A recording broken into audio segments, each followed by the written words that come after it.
The Disappearance of Mr. Davenheim. Poirot and I were expecting our old friend Inspector Japp of Scotland Yard to tea. We were sitting round the tea table awaiting his arrival. Poirot had just finished carefully straightening the cups and saucers which our landlady was in the habit of throwing rather than placing on the table. He had also breathed heavily on the metal teapot and polished it with a silk handkerchief. The kettle was on the boil, and a small enamel saucepan beside it contained some thick, sweet chocolate, which was more to Poirot's palate than what he described as your English poison. A sharp rat-tat sounded below, and a few minutes afterwards Japp entered briskly. "Hope I'm not late," he said as he greeted us. "To tell the truth, I was yarning with Miller, the man who's in charge of the Davenheim case." I pricked up my ears.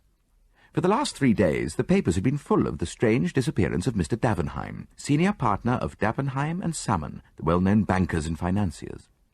On Saturday last he had walked out of his house and had never been seen since. I looked forward to extracting some interesting details from Japp. "Look, I should have thought," I remarked, "that it would be almost impossible for anyone to disappear nowadays." Poirot moved a plate of bread and butter, the 1/8 of an inch, and said sharply, "Be exact, my friend. What do you mean by disappear? To which class of disappearance are you referring?" "Are disappearances classified and labelled, then?" I laughed. Japp smiled also. Poirot frowned at both of us. "But certainly they are. They fall into 3 categories. First, and most common, the voluntary disappearance. Second, the much abused loss of memory case, rare but occasionally genuine. Third, murder, and a more or less successful disposal of the body. Do you refer to all 3 as impossible of execution?" "Well, very nearly so, I should think. You might lose your own memory, but someone would be sure to recognize you, especially in the case of a well-known man like Davenheim. Then bodies can't be made to vanish into thin air. Sooner or later they turn up concealed in lonely places or in trunks. Murder will out. In the same way, the absconding clerk or the domestic defaulter is bound to be run down in these days of wireless telegraphy. He can be headed off from foreign countries. Ports and railway stations are watched. And as for concealment in this country, his features and appearance will be known to everyone who reads a daily newspaper. He's up against civilization." "Mon ami," said Poirot, "you make one error. You do not allow for the fact that a man who had decided to make away with another man, or with himself in a figurative sense, might be that rare machine, a man of method. He might bring intelligence, talent, a careful calculation of detail to the task. And then I do not see why he should not be successful in baffling the police force." "But not you, I suppose," said Japp good-humouredly, winking at me. "He couldn't baffle you, Monsieur Poirot?" Poirot endeavoured, with a marked lack of success, to look modest. "Me? Also, why not?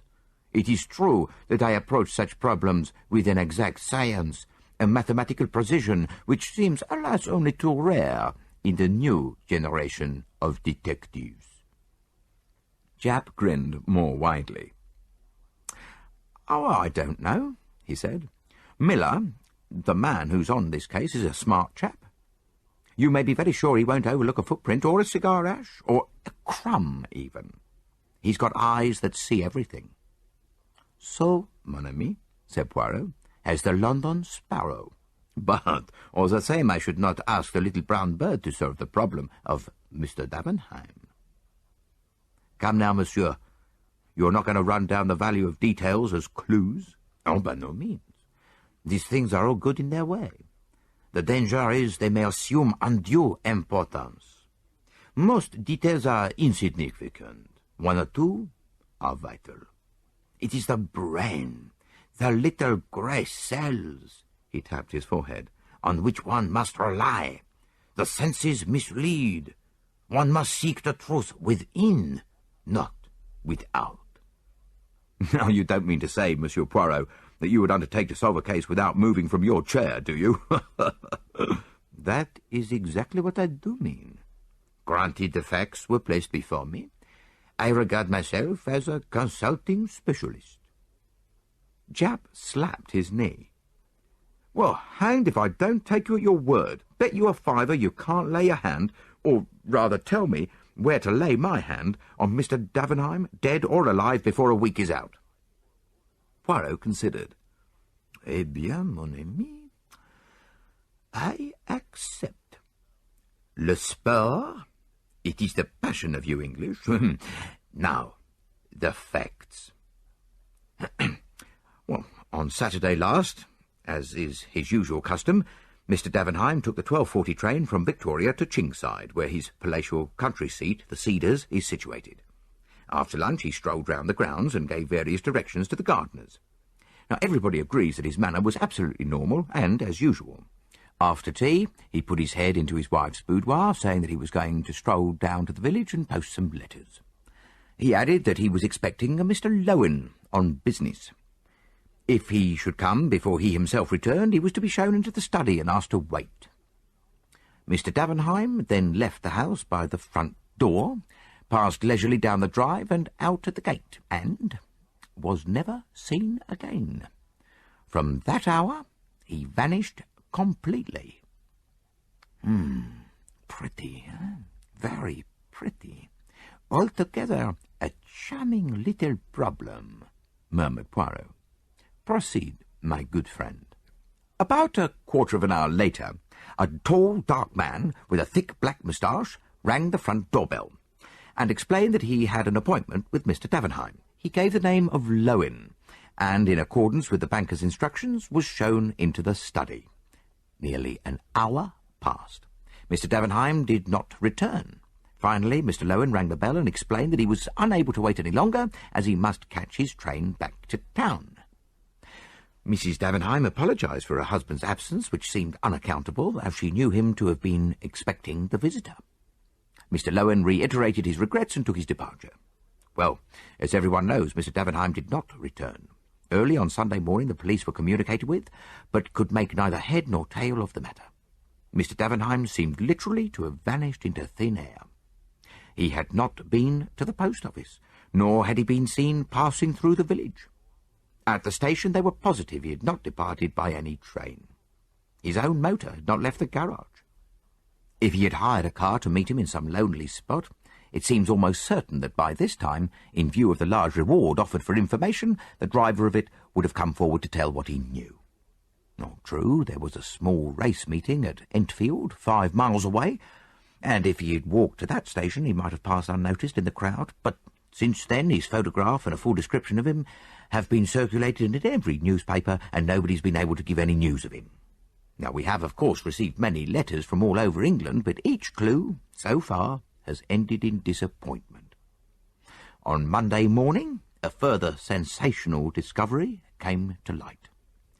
Behind a portiere in Mr. Davenheim's study stands a safe, and that safe had been broken into and rifled. The windows were fastened securely on the inside, which seems to put an ordinary burglary out of court, unless, of course, an accomplice within the house fastened them again afterwards. On the other hand, Sunday having intervened and the household being in a state of chaos, it's likely that the burglary was committed on the Saturday and remained undetected until Monday. Ah, précisément, said Poirot dryly. Well, is he arrested, ce pauvre Monsieur Lowen? Japp grinned.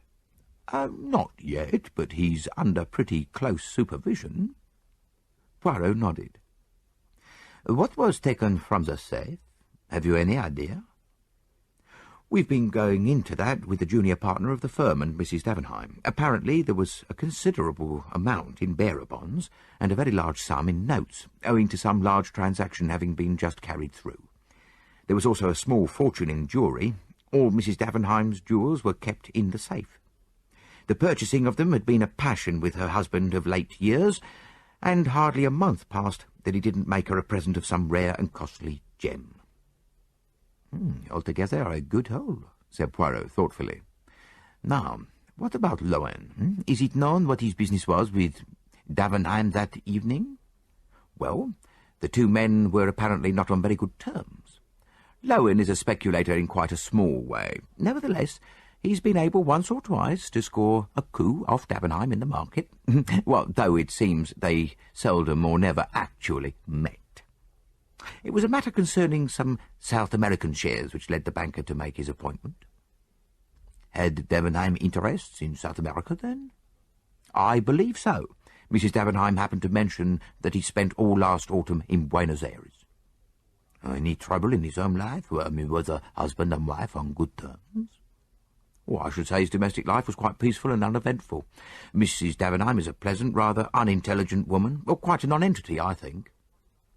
Then we must not look for the solution of the mystery there. Had he any enemies? He had plenty of financial rivals, and no doubt there are many people, whom he has got the better of, who bear him no particular goodwill. But there was no one likely to make away with him, and if they had, well, where's his body? Exactly. As Hastings says, bodies have a habit of coming to light with fatal persistency. By the way, one of the gardeners says he saw a figure going around to the side of the house towards the rose garden. The long French window of the study opens onto the rose garden, and Mr. Davenheim frequently entered and left the house that way. But the gardener was a good way off, at work on some cucumber frames, and cannot even say whether it was the figure of his master or not. Also, he cannot fix the time with any accuracy. It must have been before 6, as the gardeners ceased to work at that time. And Mr. Davenheim left the house? About 5:30 or thereabouts. What lies beyond the rose garden? A lake, with a boathouse? Yes, a couple of punts are kept there. I suppose you're thinking of suicide, Monsieur Poirot, eh? Well, I don't mind telling you that Miller's going down tomorrow expressly to see that piece of water dragged. That's the kind of man he is. Poirot smiled faintly and turned to me. Hastings, I pray you, hand me that copy of Daily Megaphone. If I remember rightly, there is an unusually clear photograph there of the missing man. I rose and found the sheet required, and Poirot studied the features attentively. He murmured. Well, his hair rather long and wavy, full moustache and pointed beard, and bushy eyebrows. Eyes dark? Yes. Hair and beard turning grey? The detective nodded. Well, Monsieur Poirot, what have you got to say to it all, eh? Clear as daylight, eh? On the contrary, most obscure. The Scotland Yard man looked pleased. Which gives me great hopes of solving it, finished Poirot placidly. Eh? No, I find it a good sign when a case is obscure. If a thing is clear as daylight, eh bien, mistrust it. Someone has made it so. Japp shook his head almost pityingly. Well, each to their fancy, but it's not a bad thing to see your way clear ahead. I do not see, murmured Poirot. I shut my eyes and think. Japp sighed. Well, you've got a clear week to think in. And you'll bring me any fresh developments that arise, eh? The results of the labours of the hard-working and lynx-eyed Inspector Miller, for instance? Certainly, that's in the bargain. Seems a shame, doesn't it? Said Japp to me as I accompanied him to the door. It's like robbing a child. I could not help agreeing with a smile. I was still smiling as I re-entered the room. Eh bien, said Poirot immediately, you make fun of Papa Poirot. Is it not so? He shook his finger at me. You do not trust his grey cells, eh? Do not be confused. Let us discuss this little problem, incomplete as yet, I admit, but already showing 1 or 2 points of interest. The lake, I said significantly. And even more than the lake, the boathouse. I looked sideways at Poirot. He was smiling in his most inscrutable fashion. I felt that for the moment it would be quite useless to question him further. We heard nothing of Japp until the following evening, when he walked in at about 9 o'clock. I saw at once by his expression that he was bursting with news of some kind. Eh bien, my friend, remarked Poirot, all goes well. But do not tell me that you have discovered the body of Mr. Davenheim in your lake, because I shall not believe you. No, we haven't found the body, but we did find his clothes. The identical clothes he was wearing that day. What do you say to that? Any other clothes missing from the house? No. His valet was quite positive on that point. The rest of his wardrobe is intact. But there's more. We've arrested Lowen. One of the maids whose business it is to fasten the bedroom windows declares that she saw Lowen coming towards the study through the rose garden about 6:15. That would be about 10 minutes before he left the house. And what does he himself say to that? Denied, first of all, that he'd ever left the study. But the maid was positive. And he pretended afterwards that he'd forgotten just stepping out of the window to examine an unusual species of rose. It's rather a weak story, And there's fresh evidence against him has come to light. Mr. Davenheim always wore a thick gold ring, set with a solitaire diamond on the little finger of his right hand. Well, that ring was pawned in London on Saturday night by a man called Billy Kellett. Now, he's already known to the police, did 3 months last autumn for lifting an old gentleman's watch. Now, it seems he tried to pawn the ring at no less than 5 different places. Succeeded at the last one, got gloriously drunk on the proceeds, assaulted a policeman, and was run in consequence. I went to Bow Street with Miller and saw him. He's sober enough now, and I don't mind admitting we pretty well frightened the life out of him, hinting he might be charged with murder. Well, this is his yarn, and a very queer one it is. He was at Entfield races on Saturday, though I dare say scarf-pins was his line of business rather than betting. Anyway, he had a bad day and was down on his luck. He was tramping along the road to Chingside and sat down in a ditch to rest just before he got into the village. A few minutes later, he noticed a man coming along the road to the village. Dark-complexioned gent, with a big moustache. One of them city toffs, is his description of the man. Kellett was half concealed from the road by a heap of stones. And just before he got abreast of him, the man looked quickly up and down the road, and seeing it apparently deserted, he took a small object from his pocket and threw it over the hedge. Then he went on towards the station. Now, the object he'd thrown over the hedge had fallen with a slight chink, which aroused the curiosity of the human derelict in the ditch. He investigated and, after a short search, discovered the ring. Well, that's Kellett's story. Now, it's only fair to say that Lowen denies it utterly, and of course the word of a man like Kellett can't be relied upon in the slightest. It's within the bounds of possibility that he met Davenheim in the lane and robbed and murdered him. Poirot shook his head. Very improbable, mon ami. He had no means of disposing of the body.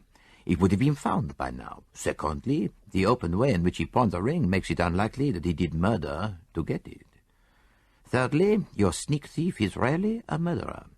Fourthly, as he has been in prison since Saturday, it would be too much of a coincidence that he is able to give so accurate a description of Lowen. Japp nodded. Well, I don't say you're not right, but all the same, you won't get a jury to take much note of a jailbird's evidence. What seems odd to me is that Lowen couldn't find a cleverer way of disposing of the ring. Poirot shrugged his shoulders.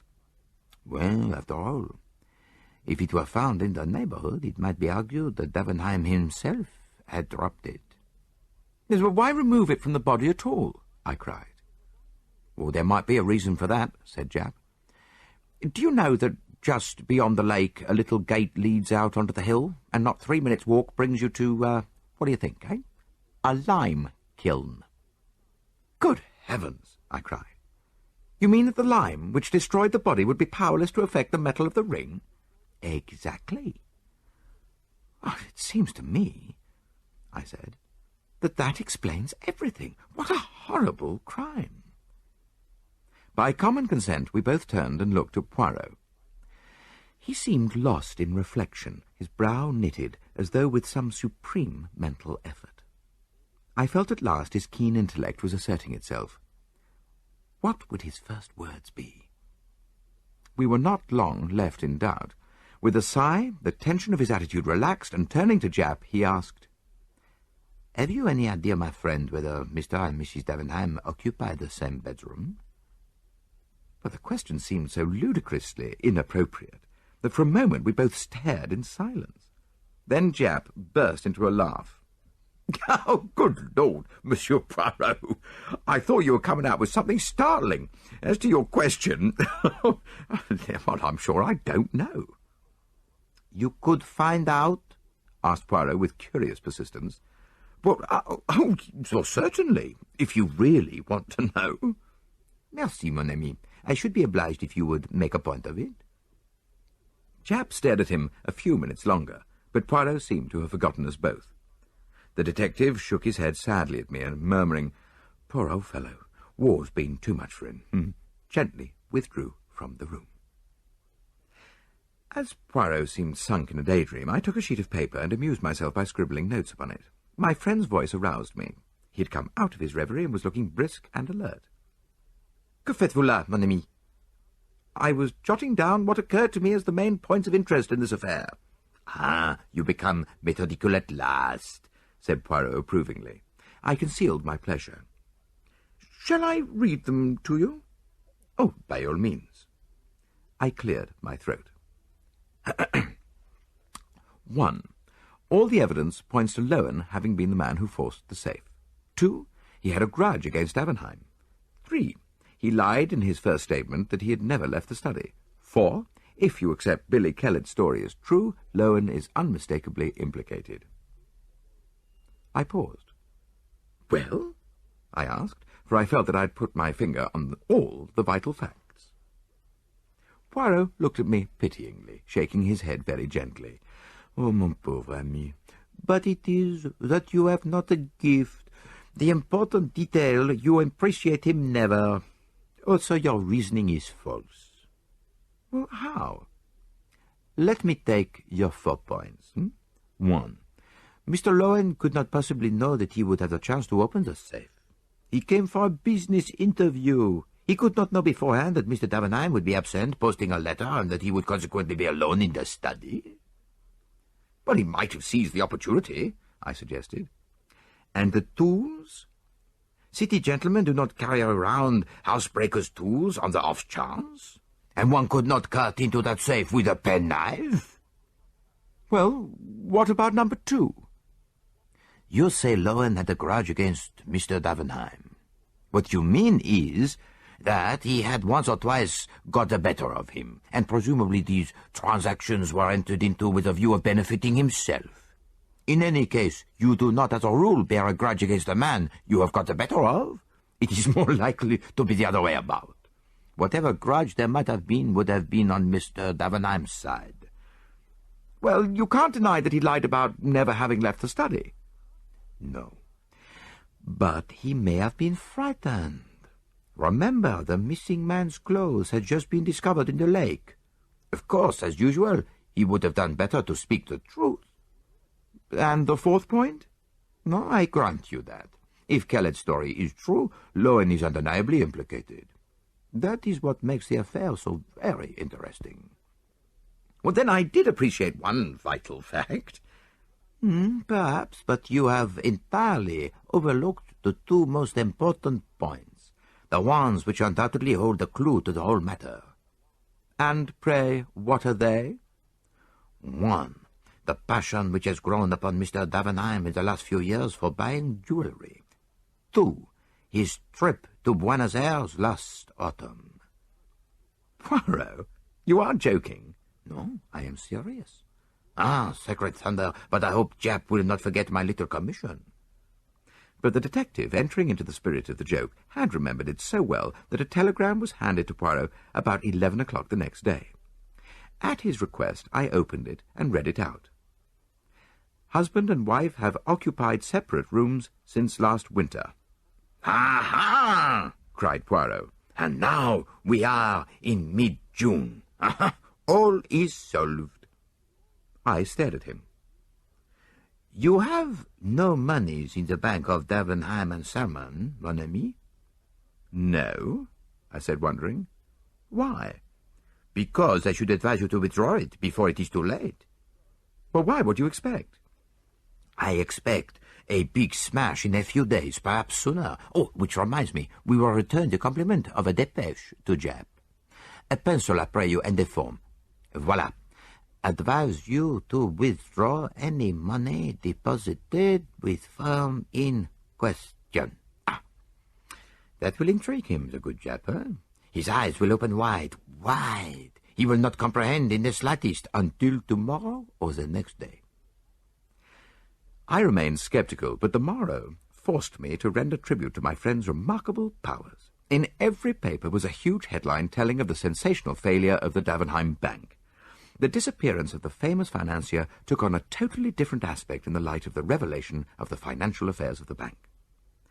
Before we were halfway through breakfast, the door flew open and Japp rushed in. In his left hand was a paper. In his right was Poirot's telegram, which he banged down on the table in front of my friend.